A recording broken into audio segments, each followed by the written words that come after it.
Shout out mga kaguys. Today mga kaguys, magluluto tayo ng bihon.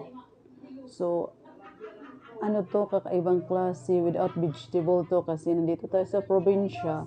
Wala tayong ipambili na.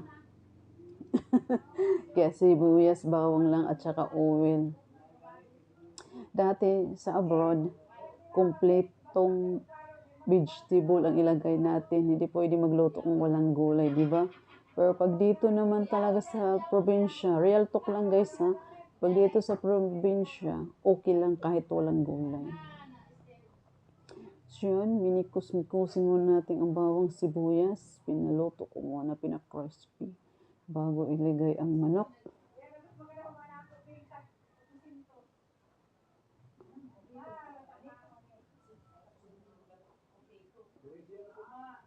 So yun,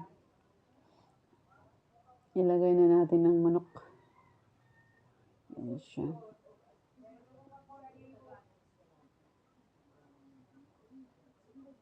Manok yung nakagulay. Diretso lang. Ayan na. Thank you pala sa aking mga followers and subscribers sa panonood ng mga video ko. Yan na, nilagyan ko na ng tuyo at saka magic syrup lang ang timpla. Palutuin ko muna ang manok bago ko ilagay ang bihon.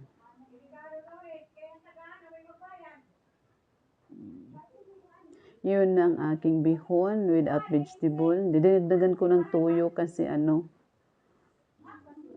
kulang ng asin. Tuyo na lang dinagdag ko. Pasensya na, hindi ko na pinakita ang paglagay ko sa bihon kasi mahirap kasi walang mag-video maglagay Sinurkat ko na lang.